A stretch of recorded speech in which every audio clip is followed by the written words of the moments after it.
नारायण नारायण नारायण नारायण। बालादिष्वपि जागृदादिषु तथा सर्वास्वस्थास्वपि व्यावृत्तास्वनिवर्तमानमहमि त्यन्तस्फुरन्तं सदा स्वात्मानं प्रकटीकरोति भजतां यो भद्रया मुद्रया तस्मै श्रीगुरुमूर्तये नमिदं श्रीदक्षिणामूर्तये श्रीदक्षिणामूर्तये। अद्वैतवीथिपतिकैरुपास्या स्वानंद सिंहासनलब्ध दीक्षा हठेन केनापि वयं शठेन दासीकृता गोपवधूवितेन। नमो महद्भ्यः ब्राह्मणेभ्यो नमो नमः। परम प्रेमास्पद परमात्म स्वरूप आज 26 जनवरी है। आज हम संविधान बना था भारत का और आज 26 दिन हो गए श्रीमद् भागवत के 11वें स्कंद, जिसको मुक्ति स्कंद बोलते हैं, फिलॉसफी ऑफ भागवत कहते हैं। इसको सुनाते और सुनते इतने दिन बीत गए। स्वतंत्रता, आज पाणिनि जी ने लिखा स्वतंत्र कर्ता। स्वतंत्र शब्द का अर्थ गलत लगा लिया।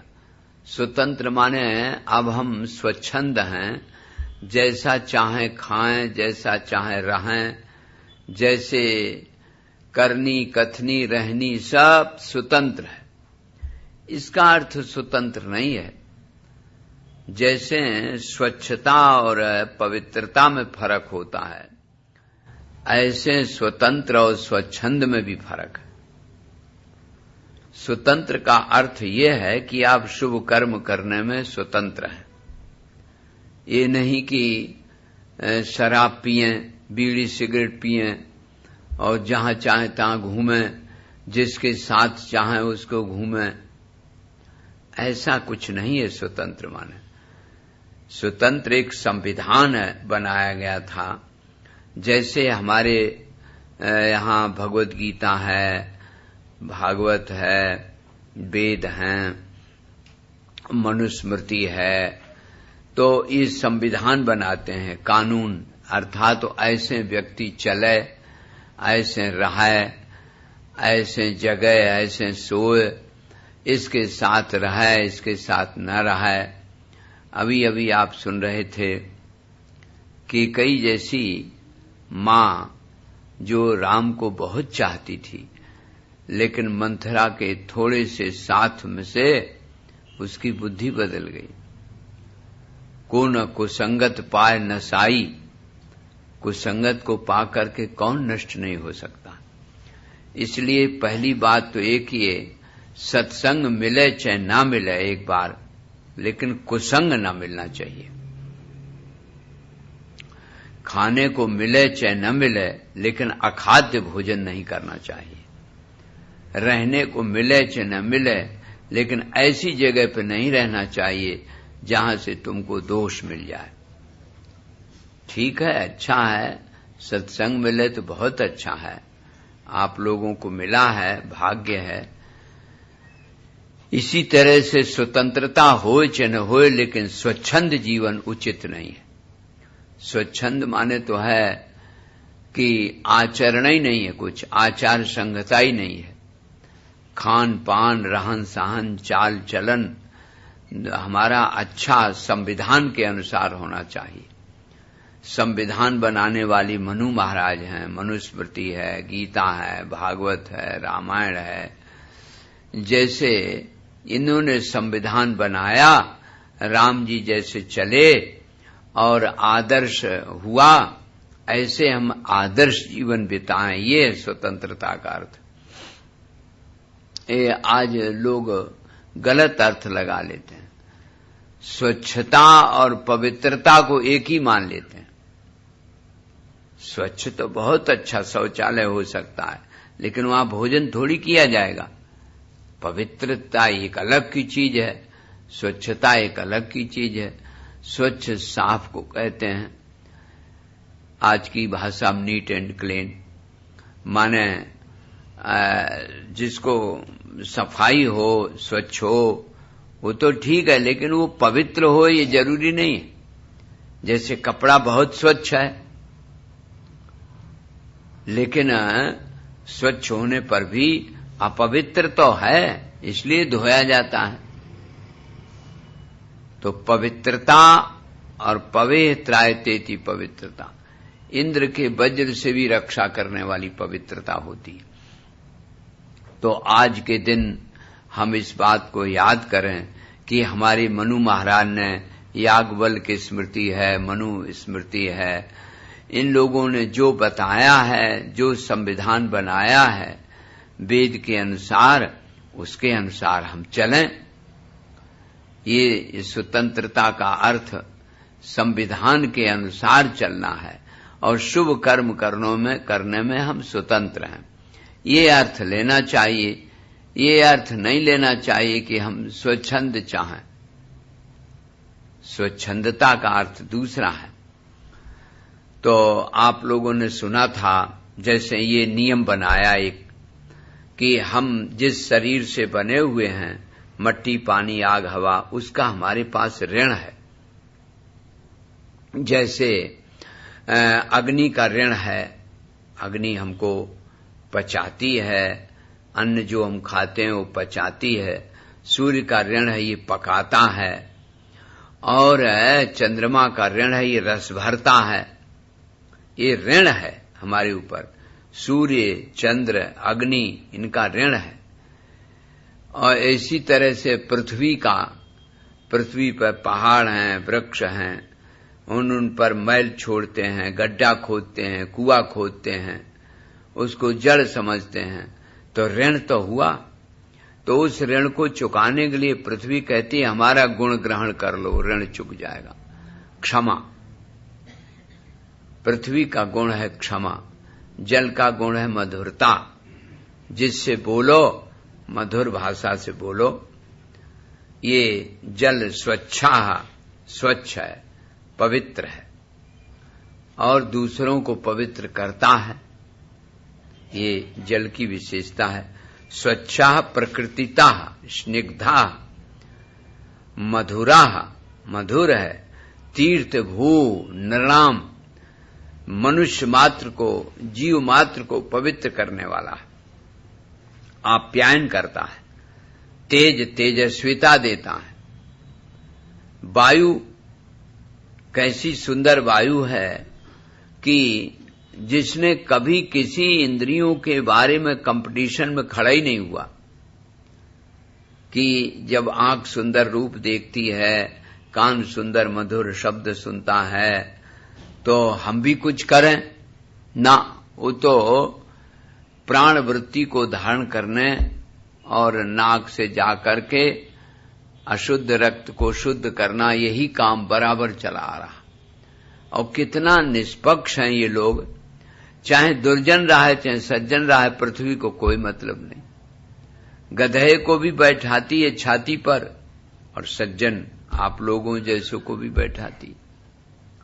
इसी तरह से जल है, जल सिंह और स्यार दोनों पीते हैं। इसी तरह से सूर्य है, सूर्य में चाहे भागवत पढ़ो चाहे जुआ खेलो, उसको मना नहीं करना। इसी तरह से वायु है, वो जो तुम्हारी नाक में जा रही वही तो गधे की नाक में जा रही है। कितना निष्पक्ष है वायु।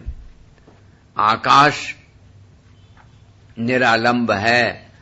आज तक कितनी चिड़ियां उड़ी, कितने प्लेन उड़े, लेकिन कभी रोडवेज नहीं बना, न कभी कटा छटा। कितने बादल आवें चाहे जावें, उसको कोई लेना देना नहीं। इसी तरह से अनुकूलता प्रतिकूलता में व्यक्ति को सम रहना चाहिए।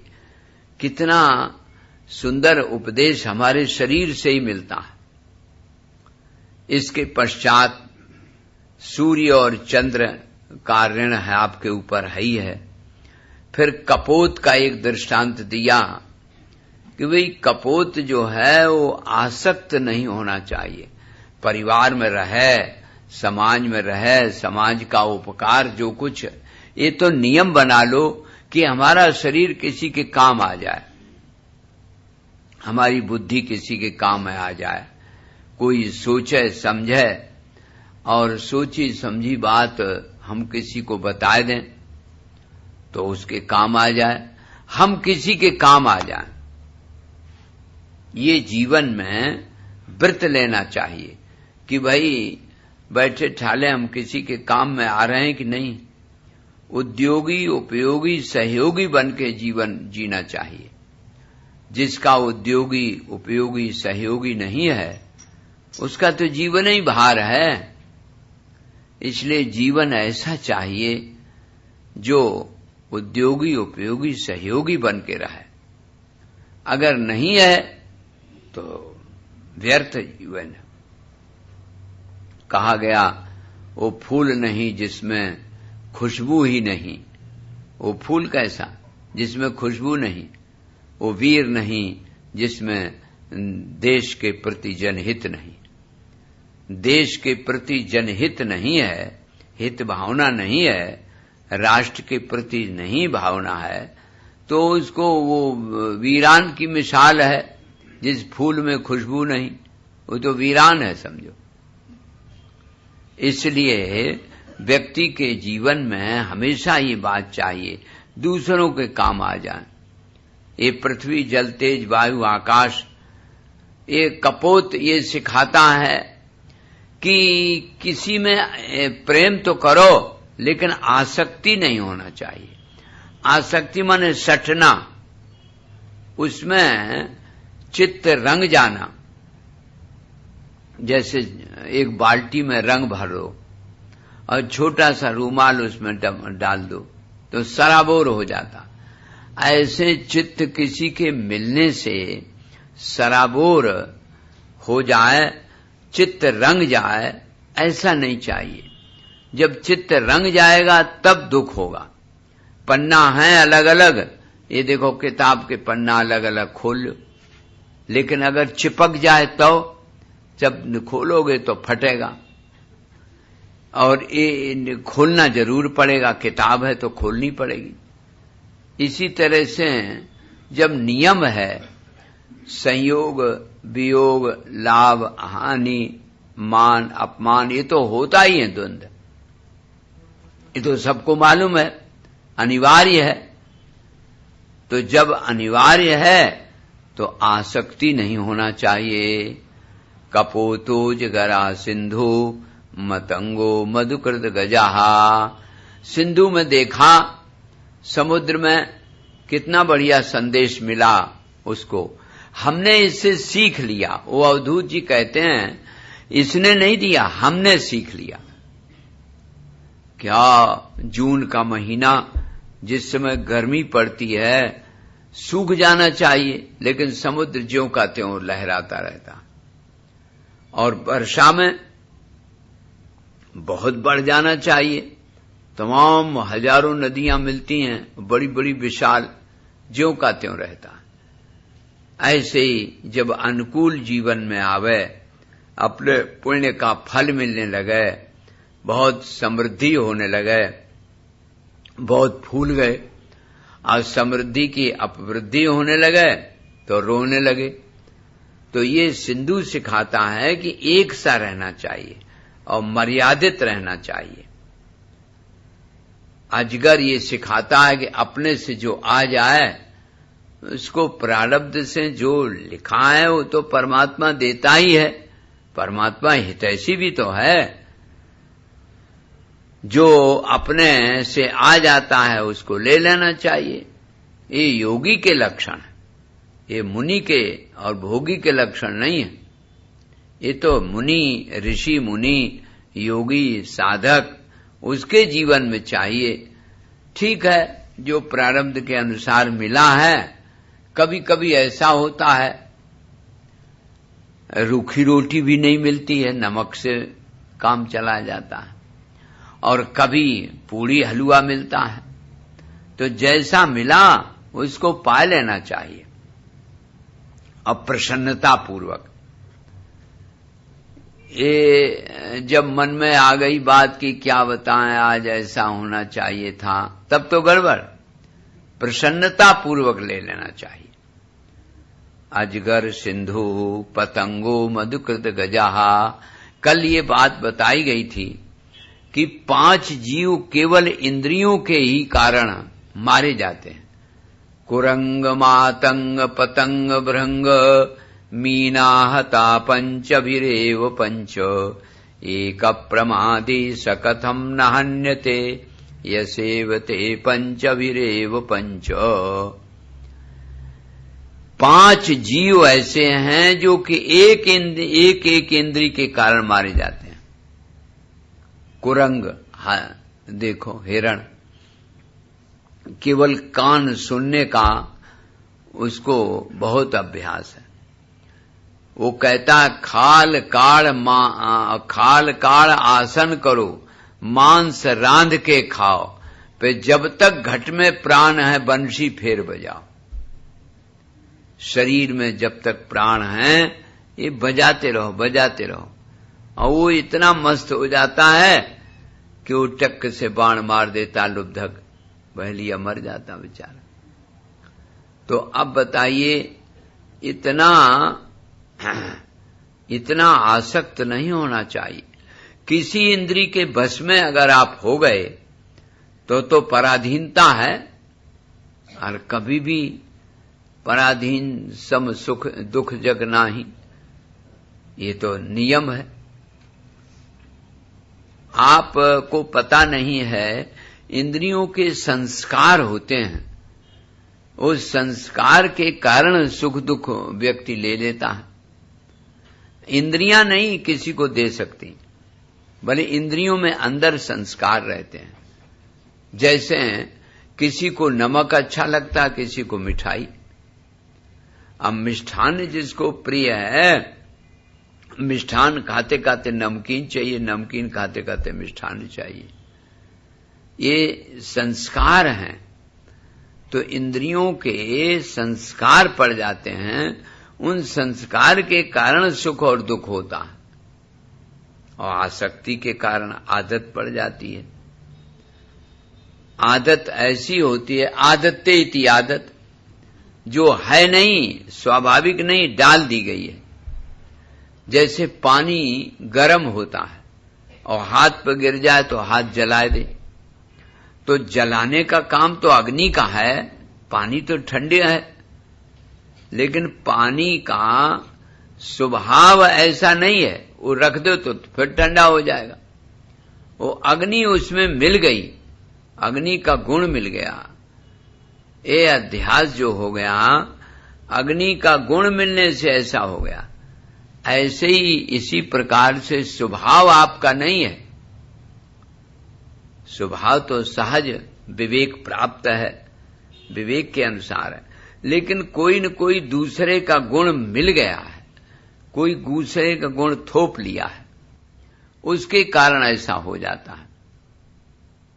इसलिए कुसंग वर्जित बताया गया। कुसंगा सदा त्याज्या, कभी दुसंग करना ही नहीं चाहिए। कुसंग संग का असर ये हो जाता है कि वो जो अग्नि है उसका है जलाना, और ठंडा पानी का है ठंडा। तो देखिए हाथ जला दिया, ये जलने नहीं जलाया, वो अग्नि जो उसमें मिल गई, गर्म हो गया, उसने मिला दिया। इसी प्रकार से जीवन में दूसरे का कुसंग नहीं करना चाहिए। आदत ऐसी न बिगाड़ो कि जो आदत आपके लिए कुआं खोद दे। तो ये कुरंग ने बताया, पतंग देखो आग में जल जाता है, केवल आंख रूप चाहिए उसे। कहता है पतंग मन मारे, तुम महान हो लघु में प्यारे, क्या न मरण भी हाथ हमारे। क्या हम मर तो सकते हैं? शीश हिलाकर दीपक कहता, बंधु वृथा ही तू क्यों दहता। तुम हमारे में क्यों जलने आ रहे हो? लेकिन वो जल जाता। पतंग मातंग कामी होता है। कुरंग मातंग पतंग भृंग भौरा, देखो कितना आसक्त है केवल नाक की वजह से। घ्राण इंद्री उसको बहुत प्रिय है। वो कमल में बंद हो जाता है और कमल को कुछ लेना देना नहीं। कमल तो सूर्य जहां अस्त हुआ तो अस्त हो गया। अब उसमें वो बंद है। कह रहा रात्रिर्गमिष्यति भविष्यति सुप्रभातम भास्वानुदेश्यति हसिष्यति पंकजश्री। वो कह रहा रात चली जाएगी, दिन आ जाएगा, सूर्योदय होगा, सूर्य फिर खिल जाएगा और जो खिल जाएगा तुम इस पे मड़राने लगेंगे, रस लेने लगेंगे। ऐसे सोचता रहता, तब तक हथनी आकर के उसको सब चबा जाती। इसी तरह से काल है। व्यक्ति योजना बनाता है 5 वर्ष की, 10 वर्ष की, 15 वर्ष की, जाने क्या क्या योजना बनाता रहता और तब तक कालवली का लगे तमाचा, भूल जाए सब ठन का। कालवली लगता है। जैसे आपने सोचा था, सुना था कि कपूत के बच्चे जाल में पड़ गए तो कपूती उसी में जाके गिर गई अपने आप। बच्चे नहीं है तो मैं कैसे रहूंगी। अब कपूती को देख करके कपोत भी गिर गया। वो कहा चलो अब जब ये कपोती चली गई, बच्चे चले गए तो हम क्या करेंगे। यही आसक्ति, इनके बगैर हमारा क्या होगा और हमारे बगैर इनका क्या होगा। इसी से इन दो आसक्तियों के कारण व्यक्ति बंधा हुआ है। न व्यक्ति तो स्वभाव से खुला है, उसको तो कहीं बंधन है ही नहीं।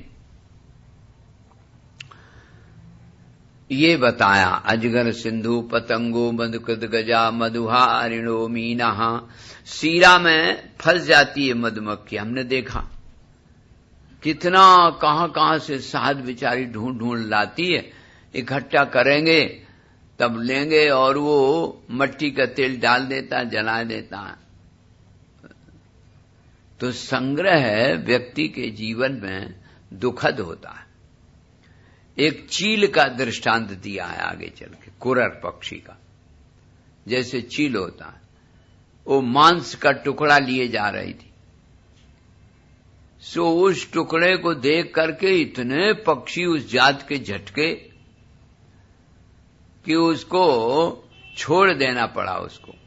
उसके छीनने के लिए पक्षी दौड़े। तो ये संग्रह वृत्ति बहुत अच्छी नहीं है। बहुत संग्रह किया और उससे लाभ कुछ नहीं हुआ।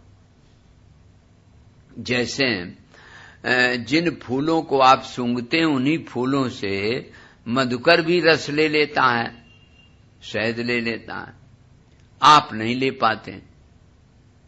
सार ग्रहण करने में कितनी बात है। अनंत पारम किल शब्द शास्त्रम स्वल्पम तथायुर बहुवश्य विघ्ना सारम ततोग्राही मपास्य फल्गु हंसो यथा क्षीर मिवाम्बु मध्यात। कहते हैं जैसे हंस दूध में से पानी अलग कर देता है, दूध अलग कर देता है, ऐसे जीवन में शास्त्र तो बहुत है। अनंत पारम किल शब्द शास्त्रम, और आयु बहुत कम है।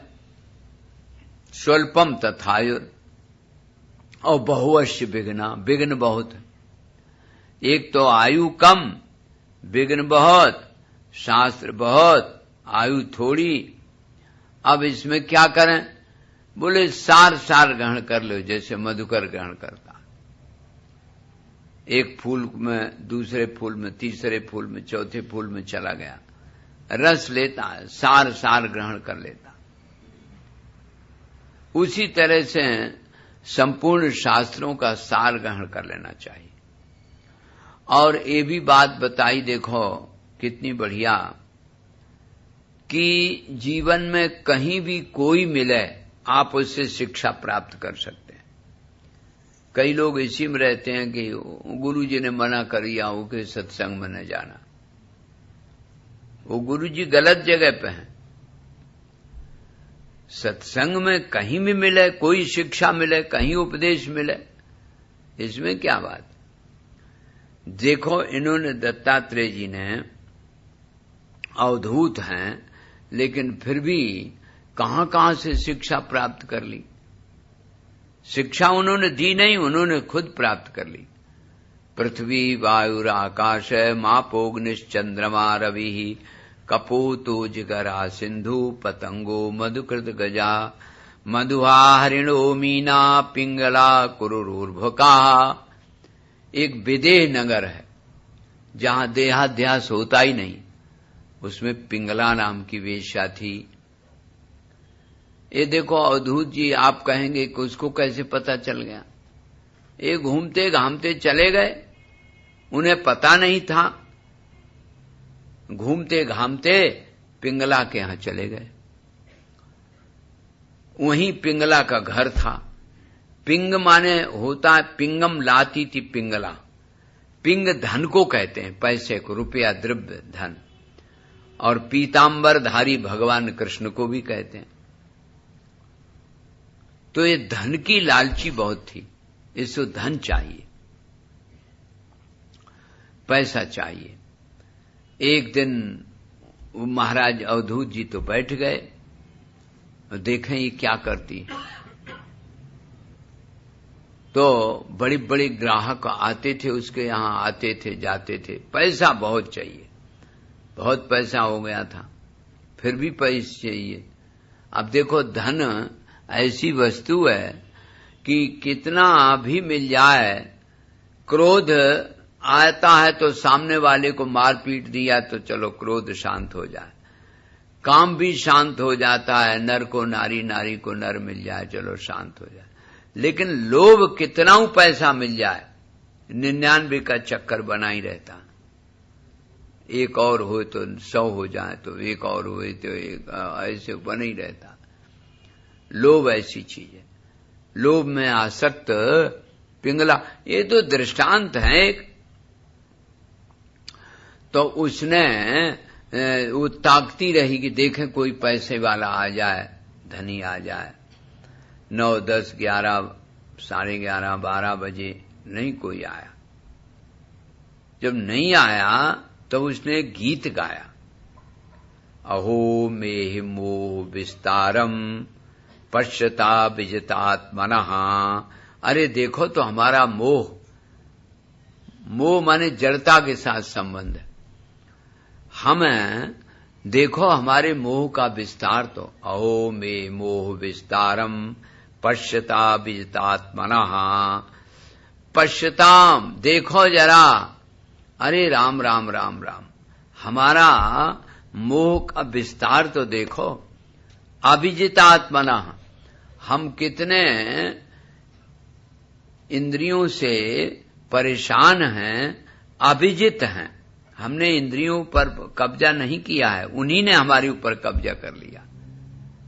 ये सोचने की बात है, कहीं इंद्रियां हमारे ऊपर तो हावी नहीं हो गई, हमारे द्वारा प्रकाशित हैं, हमारे द्वारा चलती हैं, हमारे द्वारा उनमें जीवन है, और हम ही पे हावी बन जाए। अहो मे मोह विस्तारः पश्यता विजितात्मनः। क्यों बोले, देखो तो। अरे अकामदम दुख भयादि शोकम, अकामद हैं, कुछ हमें देने वाले नहीं हैं, और दुख और शोक देने वाले हैं। और मोह मोह प्रदम तुच्छ महम भजे क्या। ऐसी यज्ञ है, हम समझ में नहीं आता है। कहते हैं कामयेन बालिशा, बच्चे जैसे हैं, समझदार नहीं होते हैं, ऐसे हम मूर्खों के चक्कर में पड़ गई। संतम समीपे रमणम रतिप्रदम वित्तप्रदम नित्यमिमं विहाय। अकामदम शोक भय आदि शोकम, क्या भैया, दुख भय आदि शोकम, मोहम तुच्छ महम भजे ज्ञा। देखो तो मेरी अज्ञता, मेरी नासमझी, वो पिंगला गा रही। क्यों? ये बुद्धि उसको कहां से आई? करे महात्मा जिस पेड़ पे बैठे थे उसकी हवा उसकी तरफ आ गई, तो महात्मा की हवा से उसको होश आ गया और वो गाने लगी कि हमारे हृदय में ही बैठा हुआ परमात्मा संतम समीपे रमणम रतिप्रदम, आनंद देने वाला हमारे हृदय में ही बैठा है, हमारा ही आनंद है। और वित्त प्रदम नित्यमिमं विहाय, और हम उसको छोड़ करके जो हमारे भीतर बैठा है, हृदय में बैठा है, और हृदयेश्वर परमेश्वर को छोड़ करके, और वित्त प्रदम नित्य, नित्य जो रुपया पैसा दे देता उसके पीछे पड़ गई। राम राम। हमने जीवन में बहुमूल्य वस्तु खो दी, जो बहुमूल्य वस्तु अपने हृदय में ही थी, कहीं बाहर लेना नहीं जाना था, अपना आनंद हमारे पास था। उस आनंद को, उस स्वाद को तो छोड़ दिया और धन के पीछे पड़ गई और उसके लिए देह बेच दी। अरे राम राम, कितना जघन्य अपराध हमने किया। अपने शरीर को बेच दिया, किसके लिए? माने धन के लिए। और बेचना, खरीदना क्या चाहिए था? कृष्ण भक्ति विक्रीयता, कृष्ण भक्ति हमें खरीदनी चाहिए थी। और वो किससे? राम राम। हमने तो संसार कूपे पतितम, संसार के इस भवकूप में मैं गिर पड़ी हूं। और आज हमारे मन में जो ये वैराग्य आया है, निर्वेद आया है, वो निराशा से आया। आशा ही परमम दुखम, नैराश्यम परमम सुखम। अरे ये आज जीवन में अगर आज भी कोई आ गया होता पैसे वाला, तो हमको ये थोड़ी पैदा होता। ये जो निर्वेद हो रहा है, वैराग्य हो रहा है, वो इसलिए हो रहा है कि आज कोई ग्राहक नहीं आया पैसे वाला। तो भगवान की बड़ी कृपा है। देखो, ये सीखना चाहिए कि हर हाल में भगवान की कृपा का अनुभव हो। भगवान की बड़ी कृपा है, नहीं तो आज भी कोई आ गया होता तो हम उसी के चक्कर में पड़ जाती, ये वैराग्य न होता हमारे हृदय में। संसार कूपे पतितम, संसार के कुआं में गिरे हुए को उबारने वाले संत होते हैं। और बार बार उसको प्रणाम किया और कहा कि अब मैं इस वृत्ति को छोड़ करके और भगवान का भजन करूंगी। धन्य है परमात्मा जिसने हमारी ऐसी बुद्धि बना दी। और अगर देखिए, वो तो ये सोचती, वैराग्य नहीं होता, ये सोचती क्या बताएं आज आया नहीं, आज कोई आया नहीं पैसे वाला। तो ये न सोच करके ये सोचा कि बहुत अच्छा रहा। ये जगत से आशा करना, बार बार भीतर जाए बाहर जाए, श्रृंगार करे, फिर आए, फिर शीशा देखे, तो ये क्या हुआ? ये जो बार बार आना और जाना हुआ, इससे जो निराशा हुई, वो निराशा ही जगत में सुख अभी नहीं है, थोड़ी देर में मिल जाएगा, मकान मिल जाएगा, कार मिल जाएगी, अमुक मिल जाएगा, तब हम सुखी होंगे, अभी सुखी नहीं है। ये भावना ही गलत है, ये विचार ही गलत है। आशा ही परमम दुखम, इसीलिए कहा गया आशावंत जेते नर जग के तमाशा बने, और तजी जिन आशा तिन्हें जग ही तमाशा है। जिन्होंने जगत से आशा छोड़ दी कि संसार हमको क्या देगा, संसार हमको कुछ नहीं दे सकता दुख के सिवाय। वियोग देगा, अपमान देगा, हानि देगी। इसलिए निराशा में जीवन माने भविष्य की आशा न करके जो वर्तमान में मिला उससे संतुष्ट होना चाहिए। अगर वर्तमान में संतुष्ट नहीं है तो भविष्य में क्या पता है कि मिली जाएगी अमुक चीज, ये क्या पता, ये विश्वास नहीं है ना। ये जीवन का एक खेल है। सुखम सुस्वाप पिंगला, ओ धन की लालच में, धन के लोभ में पड़ी हुई पिंगला आराम से विश्राम करने लगी। कहा कि वाह वाह वाह, बहुत अच्छा हुआ। तो इससे ये शिक्षा लेनी चाहिए, एक तो जो परिस्थिति आती है वो भगवान की कृपा से अच्छी होती है, और दूसरी बात एक ये कि मनुष्य के शरीर को पाए करके प्रकृति से राग छोड़ करके प्रकृति के मालिक परमात्मा के चरणों में अनुराग करना चाहिए। ये मनुष्य का लक्ष्य है, मनुष्य मात्र का लक्ष्य यही है। प्रकृति में नाम रूप है, इसी नाम रूप में हम आसक्त हो जाते हैं, फंस जाते हैं, और पता नहीं कितने दिन के लिए गायब हो जाता है, फिर मिले कि न मिले। एक अंधा व्यक्ति था तो वो एक कमरे में फंस गया, तो बताया लोगों ने कि कोई बात नहीं, दीवार पे हाथ लगाए के ऐसे चले चले तो दरवाजा मिल जाएगा। अब जब दरवाजा, और बेचारा चलता रहा, जब दरवाजा आए तो खुजली लगने लगे, तो खुजलाने लगे और चलता बना रहा। ऐसे 2-3 चक्कर लगा चुका कि दरवाजा आया नहीं, कि दरवाजा जिस समय आता उस समय तुम खोजने लग दे। तो यही बात है, 84 लाख का ये कोट खिंचा हुआ है, ये खुजली है, ये आसक्ति खुजली है और कुछ नहीं। जितनी खुजलाओ उतनी और दाद ख्वाज में सुनते हैं, अच्छा लगता। उसी प्रकार से आसक्ति जितनी अधिक होगी उतना ही दुख होगा। इसलिए नहीं आसक्ति करनी चाहिए। पिंगला से उपदेश मिला, पिंगला कुरुर्भकाहा।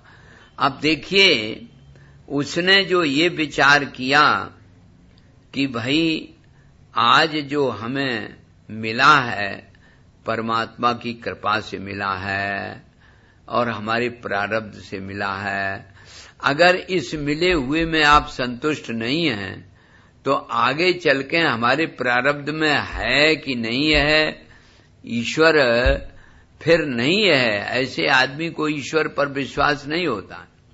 न विश्वास है, न श्रद्धा है, न मिले हुए के प्रति प्रेम है।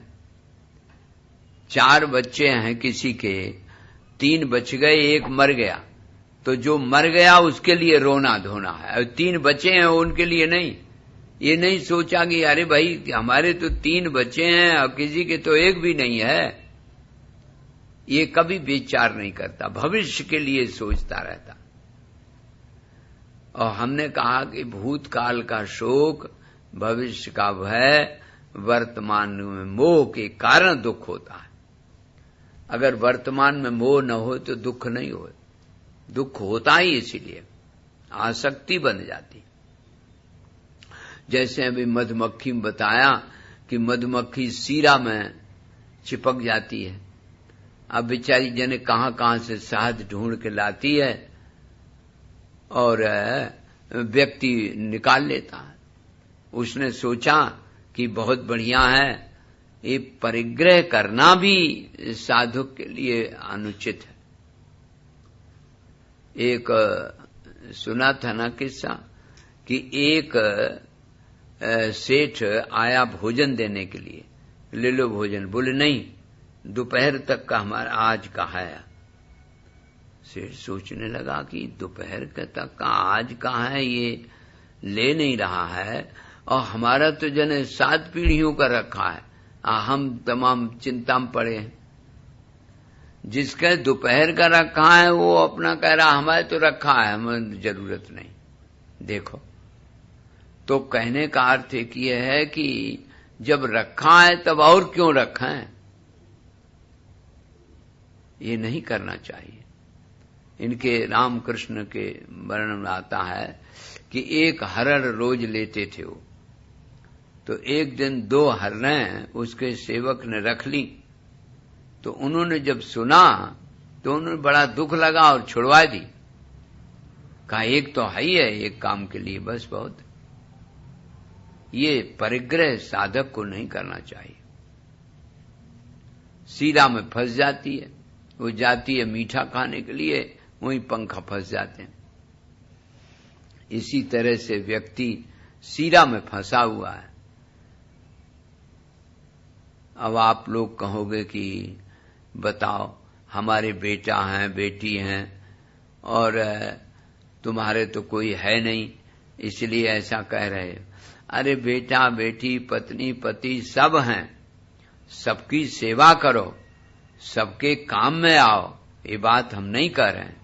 सब समाज में रह करके, परिवार में रह करके आसक्ति न रखो, परिवार को अपनी खोपड़ी पर न रख लो, सीरा में चिपक न जाओ, पंखा चिपक जाएंगे तो उड़ भी नहीं पाओगे, इसलिए बताया।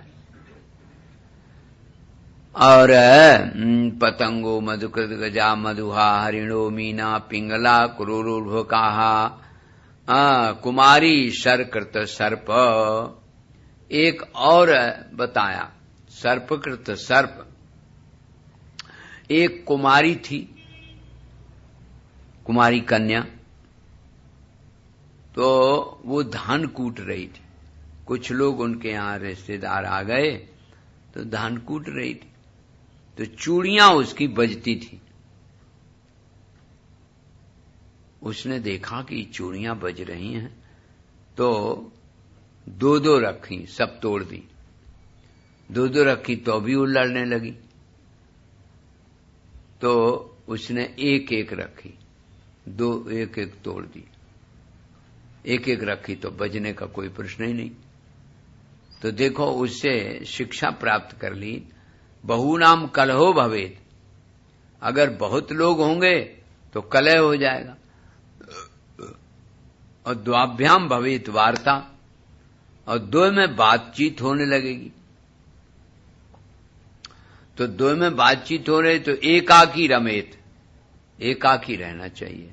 साधक को चाहिए अकेले एकांत में रहे।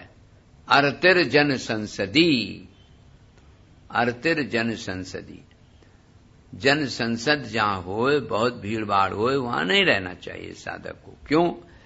बोले बहुत होंगे तो कलह हो जाएगा और 2 में बातचीत होने लगेगी।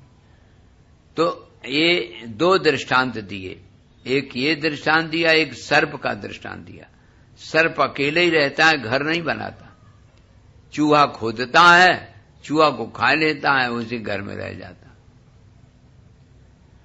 तो ये उपदेश नहीं है तुम लोगों के लिए कि घर नहीं बनाना चाहिए। घर बनाओ सामर्थ्य के अनुसार, एक ईश्वर को भी घर बनाना चाहिए। लेकिन सर्प की गति देखिए, वो अकेला रहता है। सजातीय साधक का दृष्टांत वो है, और सजातीय विजातीय का दृष्टांत सर्प है। सजाती माने साधक अगर होंगे, कई एक होंगे, तो निश्चित कलह हो जाएगा और 2 में बातचीत होने लगेगी। अकेले रहोगे तो किससे बात करना, बात किसी से करना ही नहीं। तो जब किसी से बातें नहीं करनी है तो अपने भजन करोगे, भगवान का नाम लोगे। उतनी देर, जितनी देर भगवान का नाम लेते उतनी देर कम से कम कुसंग से और दुष्चरित्र से तो बचे हो। एकांत में अरतिर जन संसदी कहा गया। ये हमने सर्प से सीखा। जैसे कुमारी से सीखा कि एक रह गई तो वो नहीं बजी, तो ये सजाति का दृष्टांत है। माने चूड़ी चूड़ी एक जाति की है और सर्प भी जाति है। अर्थात तो कई साधक मिलकर के हुए, कहा कि चलो कोई हमारा प्रेम हो गया, ये भी साधक है, हम भी साधक हैं। तो साधक साधक मिलकर के भी बहुत जने अगर होंगे तो आपस में तर्क वितर्क बातचीत होने लगेगी। अच्छा, तर्क वितर्क न होगी तो बातें ही ऐसी सामान्य बात होने लगेगी। इसलिए दो दृष्टांत दिए, एक सर्प का दिया, एक चूड़ी का दिया। और कुरुरोर्भकाहा, एक बालक को, बालक जब शिशु अवस्था में होता है तो उसके अंदर राग द्वेष बिल्कुल नहीं होता। आप देखिए, एक पिताजी ने कहा कि सेठ जी को क्या बताएं, पैसा नहीं दे पाए और वो आते होंगे तो कह देना पिताजी घरे नहीं है। बालक आंगन में बैठा था, सेठ ने आवाज लगाई। सेठ ने जैसी आवाज लगाई तो दौड़ के गया बच्चा, बोले पिताजी ने कहा है कि पिताजी कह दो घरे नहीं है। कहा पिताजी ने कहा कि? बोले हाँ पिताजी तो हैं, उन्होंने तो कहा है, उन्होंने तो हमें भेजा है। तो उसमें राग नहीं है, द्वेष नहीं है, निश्चल हृदय है। मैंने सीख लिया कि देखो, बालक को इसीलिए सब लोग प्यार करते हैं, उसके अंदर मेरा तेरा नहीं है। और जहां मेरा तेरा घुस गया बस तहीं बस प्रेम नहीं होता। बालक कोई हो, मुस्करा रहा हो गली में, आप लोग झट बाहें फैल जाती हैं, उसको उठाने की तबीयत होती है। संस्कारित हो बच्चा, मुस्करा रहा हो, आंखों में काजल लगा हो और वस्त्र अच्छे हों, तो आपके हाथ फैल जाते हैं। क्यों? उसमें राग नहीं है, किसी के प्रति द्वेष नहीं है। अभी कितना सच्चा भोला बालक, उसने कह दिया, कह दे पिताजी कह रहे हैं, पिताजी घरे नहीं, कह दो जाए। तो असल में उसको बचपन से सत्य पर निष्ठा होती है, लेकिन माताएं उसको झूठ सिखा देती। देखो देखो देखो हौवा आया, अब हौवा से डर गया बच्चा, अब है नहीं लेकिन यूं ही कह दिया।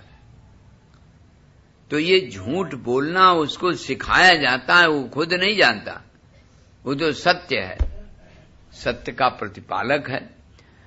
एक बात दूसरी, जीव जो आता है अपने कर्म भोग के लिए आता है, माता पिता तो माध्यम बन जाते हैं। तो माता पिता जो माध्यम है वो कहने लगते हैं हमारा बेटा, और जब बेटा नहीं होता है तो भगवान से प्रार्थना, ओझा से प्रार्थना और बाबा लोगों के पीछे, और जब बेटा हो गया तो हमारा। तब फिर अगर वो चला जाए तो ईश्वर को नहीं कहेंगे, ईश्वर ने दिया था, ईश्वर ने ले लिया ना, तब तो हमारा बेटा, और बड़े बड़े आंसू से रोना शुरू कर देंगे। तो ये जो जीवन की आसक्ति है, इस आसक्ति को दूर करने के लिए ये उदाहरण दिए गए। कुर्रोर भोकाहा, बच्चा, अर्भक माने बच्चा होता है। बच्चा स्वभाव से शांत स्थिर चित्त वाला भी होता है, शांत होता है, साधु स्वभाव का होता है। उसके अंदर न राग है, न द्वेष है, न मेरा है, न तेरा है। उसको तो गोदी पसंद है, मां की गोदी में प्यार से रह रहा है, खिलौने से खेल रहा है। जिन खिलौनों को आज आप समझदार होने के लिए कुछ नहीं समझते हो, वो सब कुछ समझ रहा है। एक आंगन में घूम रही है कार प्लास्टिक की, उसको आपकी कार से कोई मतलब नहीं, चाहे 8 लाख की हो चाहे 10 लाख की हो। लेकिन देखिए, जब राग द्वेष जमा हो जाता है तो वही बालक बड़े होने पर उस कार को कहेगा ये तो खिलौना है। इस समझदारी हुई, ज्ञान बढ़ा कि घटा, जरा सोचो।